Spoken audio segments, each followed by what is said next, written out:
지난 4월에 행정안전부 장관 표창장을 받게 됐습니다.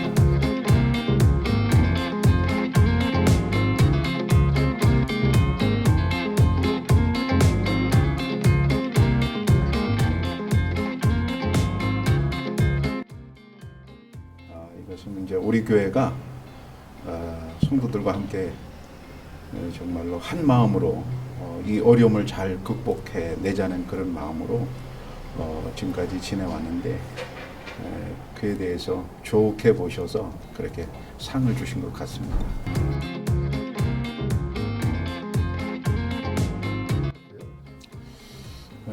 처음에 작년에 코로나가 시작되고 대면 예배냐 비대면 예배냐 참 복잡한 그런 상황이 있었습니다.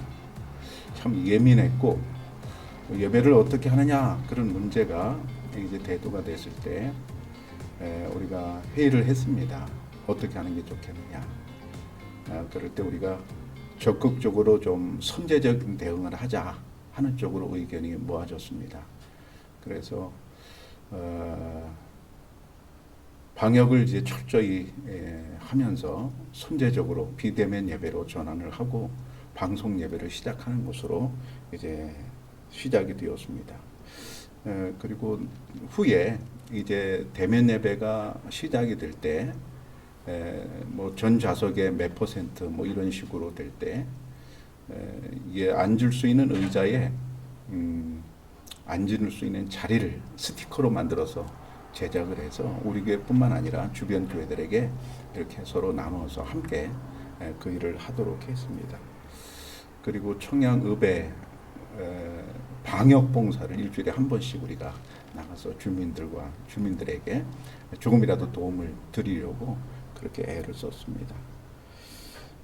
그리고 이제 후에 코로나 확진자가 생기고 또 격리자가 생기고 이런 상황이 됐을 때 자가격리가 끝난 다음에 제가 직접 찾아가서 격려금을 드리면서 그분들을 이제 위로해 드렸고 그러는 과정 속에서 전교인에게 좀 한번 위로금을 드리는 게 좋겠다. 그래서 장로님들하고 교육위원회 상의를 해서 전교인에게 위로금을 전달했습니다.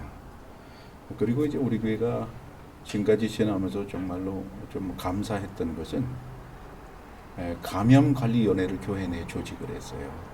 우리 강희성 장모님이 위원장이 되셔서 위원회가 이제 구성이 됐는데 거기에는 이제 각 부서가 있어서 그 부서가 활동을 하도록 그렇게 했습니다.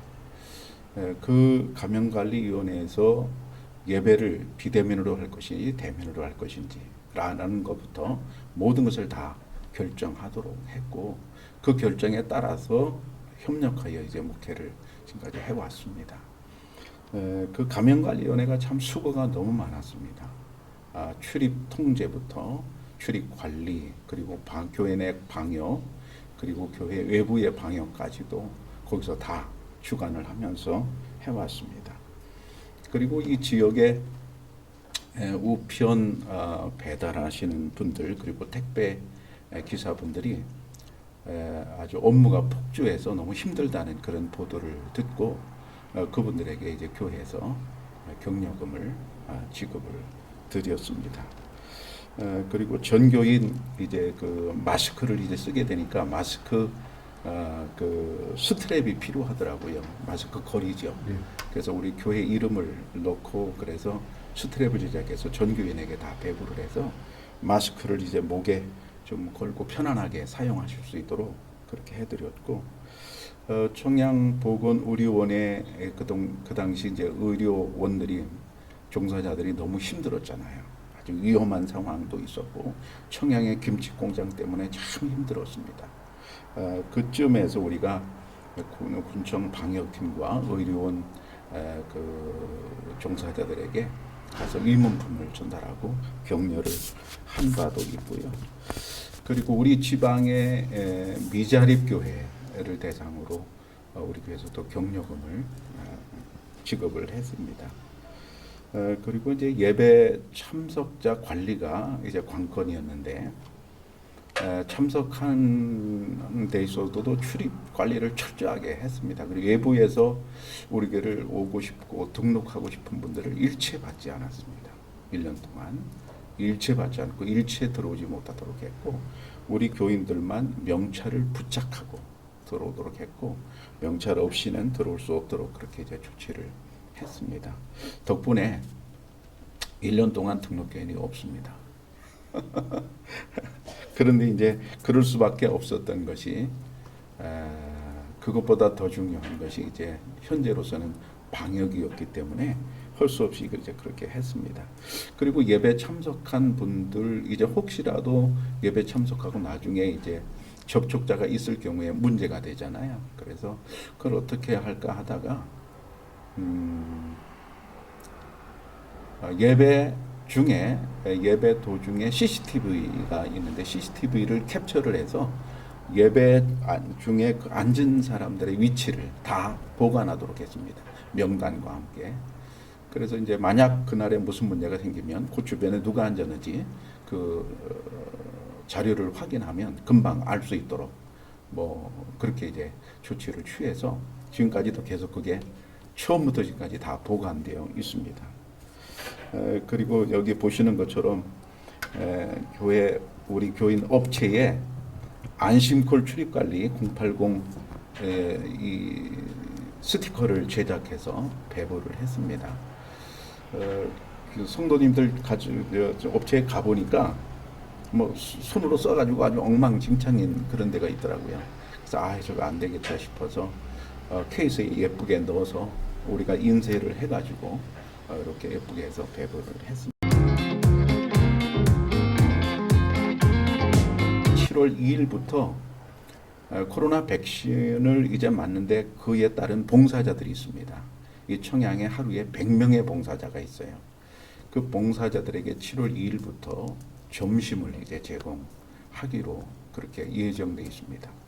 점심을 제공하는데 한 번에 이제 한 130, 150만 원 정도 이렇게 예산이 소요되는데 우리 장로들하고 잘 상의를 해서 이것을 하도록 그렇게 할 것입니다.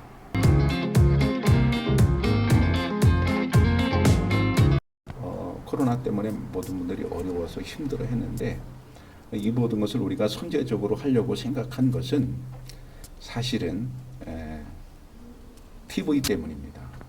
TV 뉴스에 기독교가 마치도 코로나 확산의 주범인 것처럼 초기에 엄청나게 그렇게 매스컴이 보도를 해 주었습니다. 그렇게 되니까 결국 교회는 선교가 다 문이 닫혔고 교회 이미지가 굉장히 나빠졌고, 그리고 멀리 있는 자녀들이 어머니한테 아버지한테 교회 가지 말라고, 절대 가지 말라고 그러는 상황이 벌어졌습니다. 우리가 모두 다 알고 있는 일인데, 자, 이런 상황에서 이 이미지를 어떻게 바꿀 수 있을까를 생각했더니 손예제교회는 우리가 너무나 더 잘하는 게 필요하겠다, 오히려. 그래서 저희들은 손예제 대응을 하려고 애를 썼고, 교회에서 이 청양 지역에서 우리 교회가 해야 될 사회적 책임이 무엇인가를 생각했습니다. 우리가 여러 가지 좀 어려운 점도 많이 있었지만 그 가운데 우리가 좀 생각을 더 앞서 나가서 좀 잘해보려고 애를 썼습니다. 이웃 주민들께서 이제 어떻게 그것을 봐주시는가가 우리에겐 중요한데, 점점 이제 좋은 소문이 퍼졌고 이웃 주민들께서도 그런 여러 가지 점을 좋게 봐주셔서 우리 교회가 그런 선교적인 측면에서도 많이 이미지 제고가 되지 않았나 그렇게 생각을 합니다. 처음에는 이제 제가 의견을 내서 장로님들이 수용을 하시고 그래서 교회 안에 조직을 하게 됐습니다.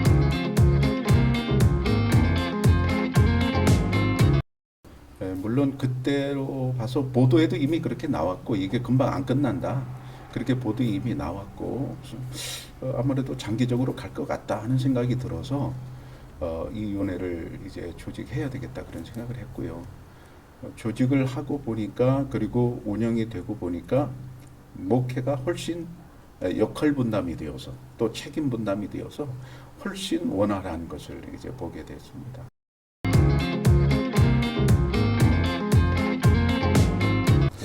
앞으로도 코로나는 끝나도 아마 팬데믹 상황은 계속 되지 않을까 하는 예상이 됩니다. 다른 이제 또 질병이 또 계속 이어질 수 있으니까요. 그래서 금방 끝날 거라고는 생각 안 해요. 물론 코로나는 백신이 나오고 치료제가 나오면 끝날 수도 있겠죠. 그러나 코로나 다음에 또 생겨나니까 변형이 생겨나니까 팬데믹은 계속되지 않을까 싶어요. 그러면 이 감염 관련해는 이제 계속 나가야 되고요. 계속 활동을 하리라고 봅니다.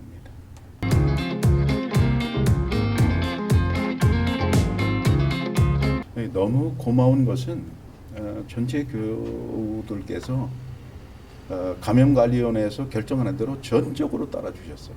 거기에는 아무런 이의가 없었습니다.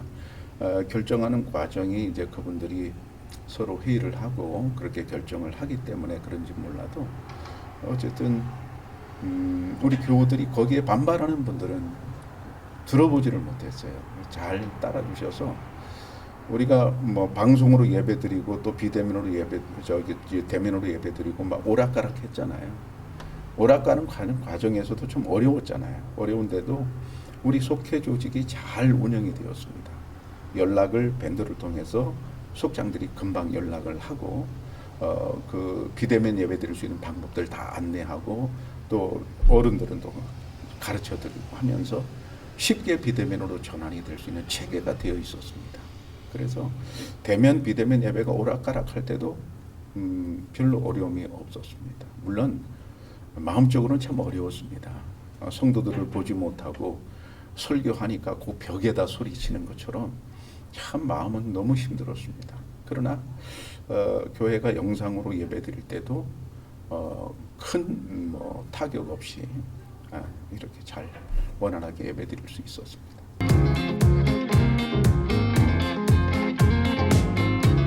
우리 교회는 이제 긴 역사를 가지고 있는 교회이기 때문에 아주 오랫동안 신앙생활을 해왔던 분들이 많아요. 그분들이 참 귀하지요. 몇 대를 걸쳐서 신앙생활하는 분들 참 귀한 분들입니다. 좋은 역사 속에 이제 좋은 전통들을 이제 가지고 있고 앞으로도 그 전통들을 잘 살리려고 합니다. 역사가 오래되면 흔들리지 않은 장점을 갖고 있잖아요. 우리 교회 이제 그런 장점을 갖고 있습니다. 어떤 일이 있어도 별로 흔들림이 없이 그냥 꾸준히 나가는 그런 함정 같은 그런 느낌을 가지고 있거든요. 우리 교회는 이제 120년을 설립 120년을 이제 보면서 가고 있습니다. 그 안에 우리 교회가 할 일이 여러 가지가 있는데 준비할 일이 있는데 우리 이 시골 농촌 지역이다 보니까 이제 빠져나가는 인구가 많단 말입니다. 특히 젊은 사람들이 많이 빠져나가요. 그래서 젊은 사람들과 교회를 어떻게 연결할까 해서 하나님께 자녀를 드리는 어린이 헌화 예식을 하나님께 드렸습니다. 창립 110주년을 기념으로 드렸습니다. 그것은 그 어린이를 하나님께 드림으로 그 가정이 모두 이 교회와 깊은 연관성을 갖고자 했어요.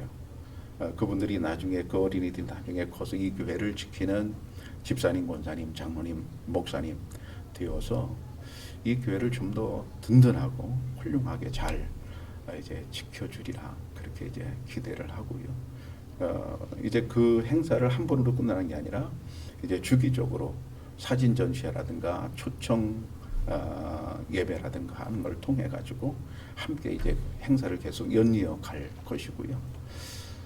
또 우리 교회에서 지금 준비하고 있는 게 잔디장을 준비하고 있습니다. 경치 아주 좋은 데다가 잔디장을 만들어서 아주 예쁘게 꾸며서 거기에 우리 돌아가시는 교우들이 이제 가서 하나하나 이제 묻히게 되는 거죠. 물론 저도 거기 묻히기를 소망하고 있어요. 당연히 그렇게 되리라고 생각을 하고 있는데요. 그러면 저도 그렇고 우리 생각 있는 교우들이 가서 거기 가서 예쁘게 동산을 꾸며놓고 명절이면 와서 함께 예배를 드리고 함께 도시락을 나눠 먹고 경치 속에서 함께 찬양하고 그리고 이제 어른들을 추억하고 뭐 이러는 꿈을 가지고 있습니다. 차세대를 이제 잘 육성하고자 합니다. 더더욱 아까 말씀드린 대로 다음 세대가 정말로 귀한 그런 세대인데 그게 각 교회마다 참 어렵잖아요. 어려워서 차세대를 잘 양육해서 정말로 미래를 좀 대비하는 그런 교회가 되기를 원합니다.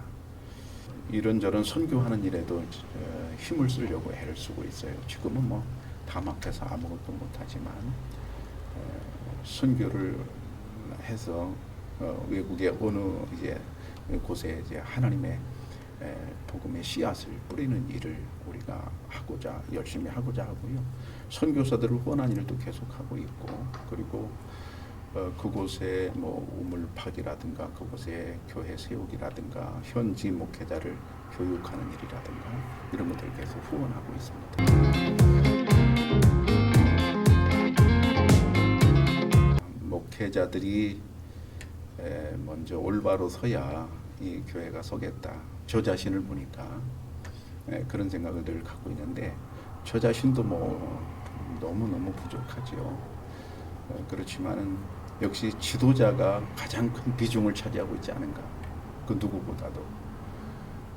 그래서 앞으로 한국 교회가 정말로 더 지탄받지 않고 좋은 교회가 되려면 가장 중요한 핵심은 역시 목회자들 아닌가. 목회자들이 정말 성경에 바탕을 두고 주님께서 원하시는 그런 목회자가 되면 아무 문제 없지 않은가 싶습니다.